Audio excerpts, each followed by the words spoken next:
Welcome, Billy. It's absolutely wonderful to have you here on an audacious conversation.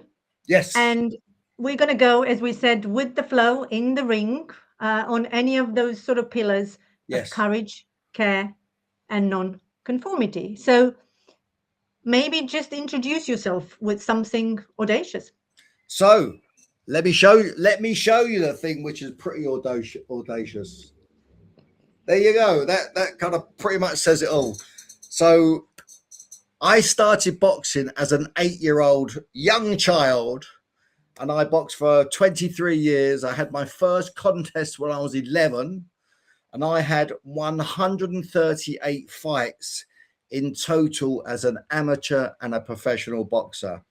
Now, 45 of those were as a pro, Hmm. winning the British, the Commonwealth, the European, and I eventually become a world champion on my fourth attempt. So I'd failed 3 times, and I kept coming back, and I eventually achieved the dream to become a world champion on my fourth attempt. So that's pretty audacious. That's we talked about courage, and so I've got a will and a drive, and I'm very courageous to achieve whatever it is I set my mind to. Amazing. And actually, as you said, this is the fourth time, Billy. And what I know of you, interestingly, is it is obviously you are a world champion, and yet you lost a few times. But the biggest fight that you lost, that Yes, I know of you, is after, when you retired. Actually, that was one of the biggest fights. And yes, I would love for you to maybe just talk about when what that moment or those moments of losing actually taught you about winning. yes. So it's a great conversation, because how to be a winner Hmm. is you know how to lose. So I know how to lose, and I've Hmm. lost not only in the boxing ring. I've lost many times in the boxing ring, but I've also lost in the boxing ring of life. Yes. Let's call it that. And because boxing is a great metaphor for life. Life's a fight. It's a challenge. It hurts. It hits back. It's relentless. It never stops, and it keeps coming and coming and coming. And it's I found a real challenge when I retired from being a professional athlete boxer to that transition to being Billy in the real world, because I went through an identity Hmm. crisis, Hmm. because my whole life I've been Billy the boxer from a kid of 8 years of age, and then there I am in my early 30s. I'm just Billy, and it's who's Billy. Yes. I just then I really start to question, who am I? Hmm. Why am I doing what I'm doing? What's the point? What does it all mean? I went through a midlife crisis. I asked, what's the meaning of life? I had Hmm. that question. As in my early 30s, I had an early midlife crisis asking myself, what is the meaning of life? What what is it all about? Because I'd had this just an amazing career which was Hmm. spanned over 20 odd years before that. So I had 20 years lived experience already in my early 30s about being an athlete. And then it was then that was the real challenge, to really identify what my future looks like. Why was I doing what I was doing? And I went through some really challenging times. I went through depression, I went through breakdown, I went through a divorce. I went through Mm. bankruptcy. My home was repossessed. I kind of had no money. I had no future, because everything I'd fought for was now Mm. gone, and I was just left with Billy. And that was a real tough time that I went through. And it was a real challenging time. And it was the reinvention from there, from the depths of my despair, Hmm. coming out of that period, was the reinvention and the recreation of myself. and that was the toughest fight that I've ever been through. Mm-hmm. That was a long. It wasn't an overnight fixed Yes. challenge. That took a lot of years to work through, and I was working through myself because Mm-hmm. Billy the Boxer, this person, Billy the Boxer, was what had him be a champion in the ring. What I discovered was now having him fail in life. Mm. So those certain traits that I had, I was aggressive, I was domineering, I was selfish, I was always right. I was like rah rah rah. Now that worked perfectly well in the boxing arena, Mm-hmm. but it didn't work in life. Ask my ex-wife; she'll tell you. Yes, and actually, it is interesting, Billy, because I work with people in business in the financial industry, and there's a wonderful book which is called "What Got You Here Won't Get You There" by Marshall Goldsmith, and it's a similar metaphor, with you and everybody else out there. What got us here won't get us there. So I'm Absolutely, curious because you said in your 30s you were having this midlife yeah, crisis, of identity crisis, or most of us get much later yeah, in a yeah, biological sense in our career. yes. So, how did you then, I don't want to say win, but, transgress that type of identity crisis and came on the other side? I'm curious. Who's Billy? I hit rock bottom. Mm-hmm. I hit the bottom. I was suicidal. I kind of got to the lowest point I could ever get to, and it was a case of there was only two ways for me to go. Mm-hmm. I decided to work towards going Mm-hmm. upwards. Mm-hmm.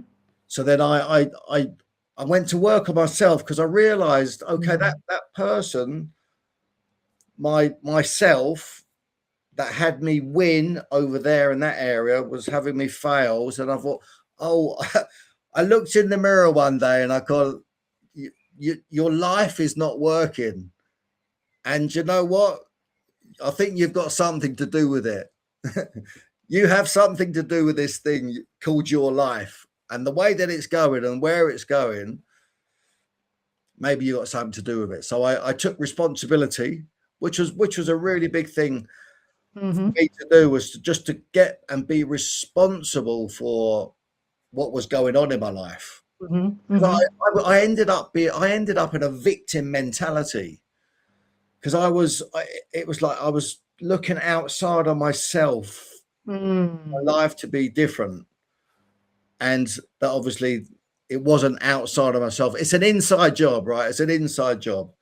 And like you say, what gets you here, gets you to there, is all kind of come from the inside. So Yeah. I went to work on myself. Mm-hmm.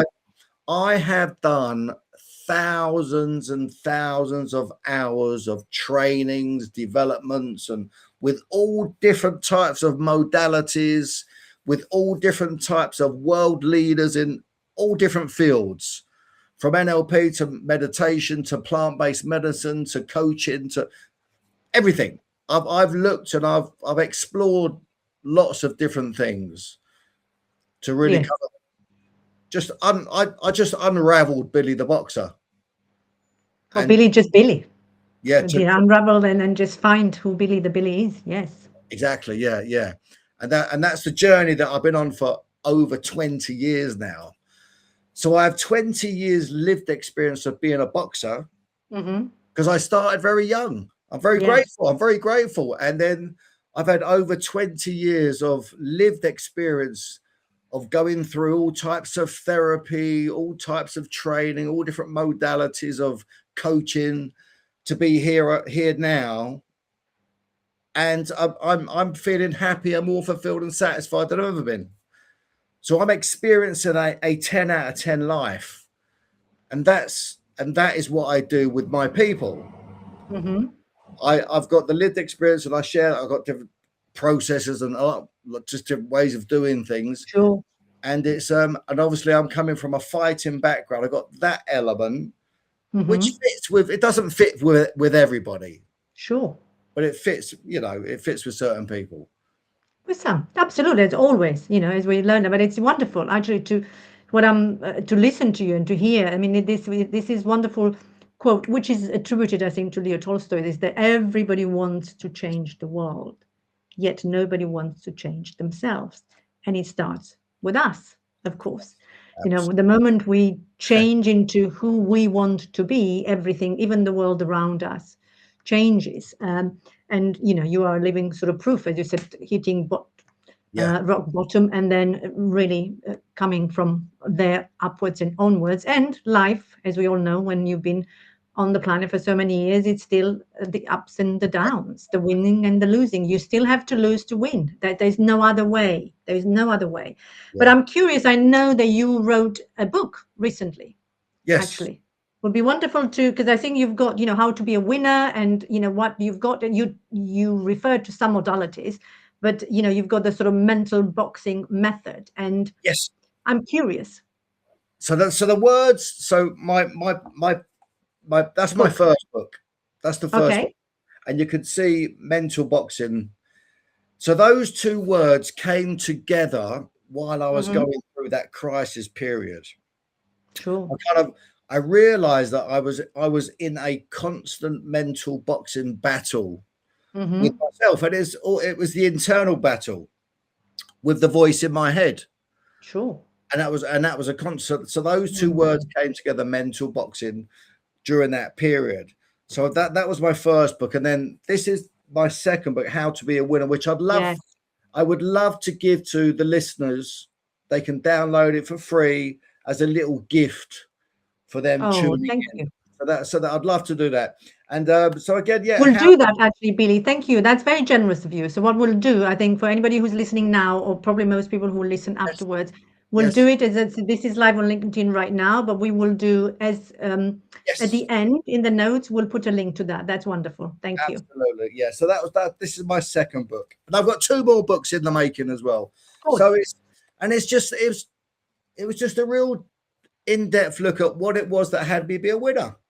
Hmm. And there's certain winning traits, and there's certain boxing metaphors that I use that really fit around, and lots of people can understand the boxing metaphor: win or lose, you choose, jab and move, box clever.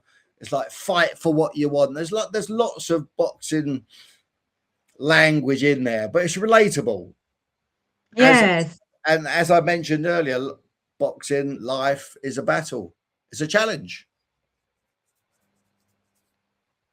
for sure.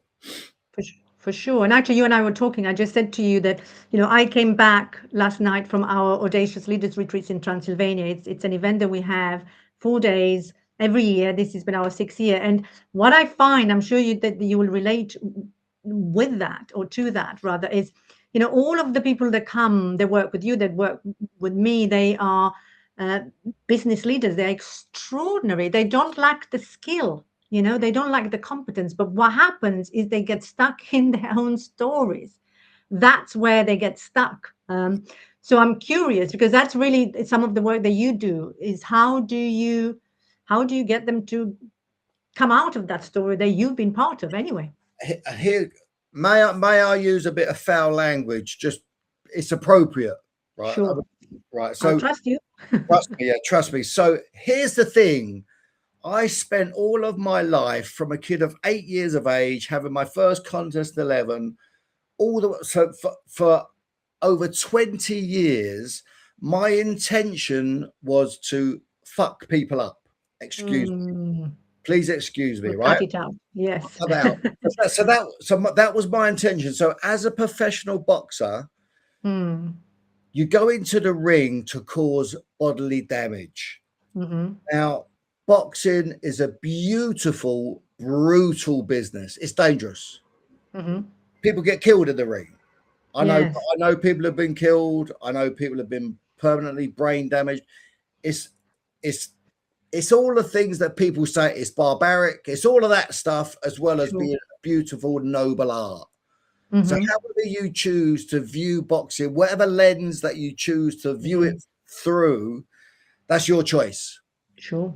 And it's all perception. It's how you Yeah. perceive it to be. And you're right either way, because either way is valid. But I freely chose to be a professional boxer, and my whole life was thinking about and considering how I can do that to people. So, and that's a real tough way to live, because that's not really who I am. It's not who I am today. Mm-hmm. So now what I actually do today is I unfuck people. Mm-hmm. So my whole life was doing the opposite, and now I free people up. I free people up such that they can be them true selves, like I've discovered for myself, to be free, to be Billy, and to discover who they are. Mm-hmm. And what's in the way, what's preventing them from being truly themselves.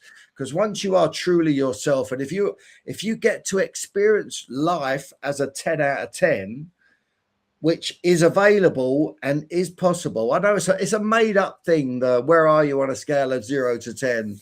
And this is why the question that I ask people: where are you on a scale of 0 to 10? 0 being knocked out on the canvas, and 10 feeling like the champion of the world. We all have a number.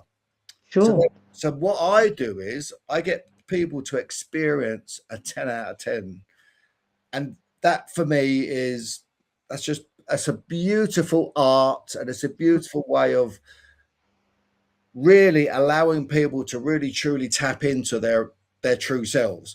And then if you can imagine what that feels like for people, and then what that makes available for themselves and their lives, then like what you've just done, you've just come back from your retreat. It makes things seem that are impossible possible. We make the impossible possible for people to do it for themselves. And we are just the access, we're just the conduits, we're just the messenger for allowing Absolutely. for allowing people to get what they truly want for themselves. Yeah, to change that story, as you said, because it is truly, it is perception, and it is the lens that we all choose to look through. I always say I would get myself a pair Yes. of rose tinted glasses because I love to silver line everything. At least it goes with everything else. And it is a choice. They're both true. It's not negating or denying the other one, Yes. because that's the yin and the yang, and the light and the dark, and yet we choose which is the lens that we want to actually look And through. that bit there just fascinates me, and that's what I love. I just love to give people an opportunity to view life through a different lens, because we get so Mm. stuck and we get so limited with this lens that we've Tunnel got. vision, We're I so call it. Yeah. conditioned and programmed to be this certain way, and that's who we think we are. And that's what I Mm. had to learn for myself, because I didn't know how to feel. I was in a Mm. marriage and I couldn't feel. I didn't know how to feel because I'd conditioned and trained myself and programmed myself to not feel anything, because I learned to Mm. disassociate myself from feelings. Because as a boxer, I couldn't feel, because for me to go into the ring and be willing Mm-hmm. to do what was required to become a champion of the world, Yeah. I've got to go beyond. I've got to go beyond what you think's humanly possible, and what is possible you think for Yeah. yourself. But then that also impacted my life. Mm. I didn't know how to feel. It's so, when I talk about it now, it's like, oh, it makes complete sense now. That was one person, and that now here's another version, and who's got feelings. But I've had to learn how to feel. And that journey was not an easy journey. That was painful. It was really painful to really just understand myself and my mechanisms, and how I was made up. Mm. So then it's just sharing that with other people, and how they may be stuck with a view of life that may not be the truth. It's the story, as you mentioned, the story that they're telling themselves. It's rewriting the future. It's It's rewriting. rewriting. That's right. It's just rewriting the future story. Yes, yes, of course, we can't change the past in those first chapters, but we can Yeah. certainly, when we are at that crossroads, decide which way we're going to go, as you said. And it's interesting you said, because of course, I know that from my own experience, and it's harder for a man than it is for a woman, but I don't want to generalize this feeling part. Because for us, I work a lot with the emotional intelligence, which is the feeling, and the feelings are just data. If you don't know how to read those Yeah. feelings, you actually don't make the best decisions. And this is the caring piece in my audacity, in my audacious leadership definition. So I'm curious because you mentioned it wasn't an easy process. It was actually not an easy journey. How did you navigate that journey? It was firstly just a will. I've got such a strong will to Mm-hmm. succeed, and this was an area that I wanted to overcome and really, Mm-hmm. really just grasp, because I was sick and tired of being sick and tired of the life that I had, or the way that I was thinking. I just got Mm-hmm. sick of it. I was sick of it, and I just hit the bottom, and then it was a case of just unraveling that stuff. But that was done through various different types of training, and I was peeling back the layers of my identity so that I could Mm-hmm. get to my true self. And that was really painful because I didn't really like myself. Because if you could imagine somebody who's willing to go into the ring, I was prepared to die. I'd kill or be killed. That was my experience of Mm-hmm. life. Kill or Mm-hmm. be killed, Mm-hmm. life or death. So I didn't like myself in that respect because it wasn't really authentically who I was, but it had to be where I Sure. ended up. And there Yes. I was there, and I was so far, I was so far up the road with it. There was no Mm. pulling it back. There was no pulling any of that back because I was challenging for world titles. There was no going back. I was so far up the road with that way of thinking, and that's what had me succeed. And for me to try and make any changes at that point would have been it just wouldn't have served Billy Boxer. Yes. Yeah, the mission of Billy the Boxer, as you said. And that's the thing, when you care so much about the mission, about the winning, you almost have to not care about anything else. And that's sort of almost the tunnel vision, because that's the Yeah. mission. And yes, some of us are luckier than Yeah. others to realize that, you can co-create and coexist with both, but that, some people are not yet ready, And as you said, and it's wonderful to have both. it's the sacrifice, and there's a Yes. cost. There's a I found, and a lot of people that we work with, high achievers, there's a sacrifice that they make, and there's a cost to their lives. But we know that you can have it all. You can have it all. It is possible. It's just knowing how those two how they coexist together, those two parts of us. And I realized that's a part. Billy the Boxer was a part of me, and Billy's another part. And I didn't realize I had different parts of me. I just Mhm. believed that I was just one whole identity of Billy the Boxer, the fighter. And I and that was my learning. Sure. And that's available for us all. If you're willing to look, it takes a willingness, it takes courage. It takes a lot of courage to be willing to go and look within, because it ain't comfortable. It's not comfortable.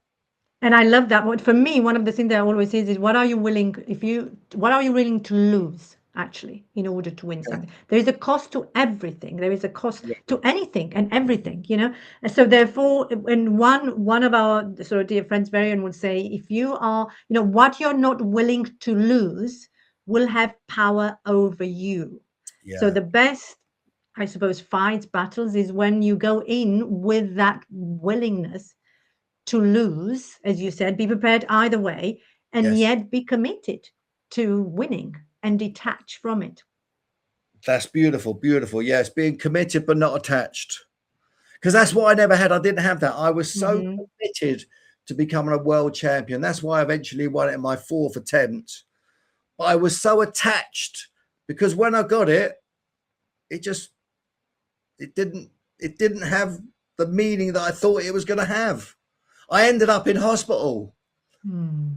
So it wasn't as sweet as what I thought it was going to be. And how it unraveled after that, it just wasn't, that was not even in my imagination of how that unfolded. So that Yes. was, That was a Yeah, long. no, I mean that's not yeah, I mean your story is not unique. I'm sure a lot of the high achievers, as you said, they get there. You achieved what you wanted. You achieved your dream Yeah, of the world championships. As you said, 138 fights. You got there when you're so focused on your mission. Most people will get there and don't know the cost that's attached to yes. it on the And other side. what I also learned was the work that I did on myself was, which I never fulfilled on either, that Mm. I made a decision as a child that I was weak and I wasn't good enough. Oh. So Mm. at 5 years of age, I got bullied. I made an unconscious decision that I was weak. When I was 11, I lost my third amateur boxing fight, and I made an unconscious decision that I wasn't good enough. So those two drivers had me Mm. eventually become a world champion. But those needs, they never got met because I was never strong enough. I was never good enough. Even though I become a world champion, Mm. it was never enough. And that was what I learned also, is like, oh, I was not enough. Yes. That was the inside work, the inside job that I had to really unravel that part of myself, which was painful because I wasn't good enough. I become a world champion. I still had the belief that I wasn't good enough. It's like insanity. It It is, but that's wasn't. a high achiever paradox. To be honest, Yes. most people who are, we do one of the positive intelligence, there is a test, and that's the paradox. The high achiever is never enough. Yeah. Yeah. And that's why we keep going. Hmm. That's why I did 4 attempts. Until you And win. there's the cost. There's the cost to that of Yeah. self well-being, peace of mind, well-being, satisfaction. That was the cost.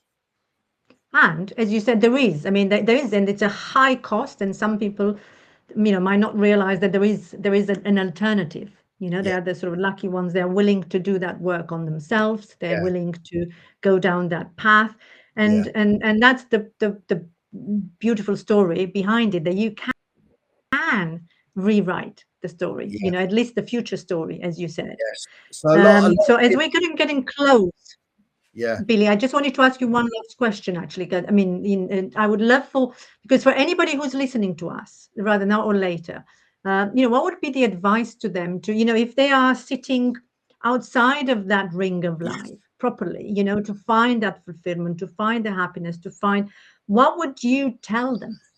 To be the observer of self.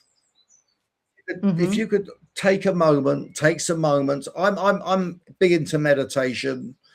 Just take some quiet time just to observe yourself. Just look at your life through a different lens and get some help, because For you sure. may not be able to do it on your own. Because if you've come this far the way that you are, then probably you may struggle to do it without support. So then it's I would actually go even further, not to sort of contradict you in any way, although I'd love to do that anyway. You and I can do the boxing. And you just said to everybody on this call that you work with so many different people. I know, I yeah, mean, we already put some into the nose, as sort of Joe Dispenza, the Eckhart Tolle of this world, yeah, which are yeah, extraordinary humans. So therefore, Rich Litvin is someone that we both know, that we both work with. So there is my advice. It's like people do need to reach out, someone like you, to someone like someone else, because nobody won the championship without a coach anyway. Nobody won it without a mentor or someone in their yeah, corner. absolutely, absolutely. And that's it right there. Because it's impossible to do it alone. But you can start just by listening. If you're listening to just, hopefully this might push a few buttons and go, oh, Mm. yeah, where can I find that support? What book should I go and read, and how shall I start? Because it's making a Mm. start. And what I don't want people to get what happened to me. I reached crisis point. I would prefer people not to hit crisis point, to make that decision to have a look at their lives. I, Earlier, of course, not have the car crash and then do it. Absolutely. So, where can people find you, Billy? To continue the conversation with you. I know you very generously said yes. we're going to give them the book, So but where can they So find we'll you? give them the book. They can download that for free. please find me on Mm-hmm. LinkedIn. I have a website. Come and visit the website. And LinkedIn is a great place for us to have conversations. That makes it very easy, very simple. And I'd love to speak to anyone who's listening to have a conversation. I would very much enjoy that. Well, we just had Daniel said, I don't know if you're sort of looking at the chat, but he said, this is great. What a gent. Some absolute gems. Well, thank you, Daniel, for being here with Thank you. us. Thank you. And thank you, Billy. Thank you for your presence, for your energy, for your wisdom, and a pleasure and a And may I delight. just thank you for your wisdom and your presence, and you being who you truly are, being the person that you are, supporting all of us through your knowledge. We really appreciate you. Thank you. Thank you, Billy. I appreciate you too. Lots of love to you and everybody, and to be continued. Thank you.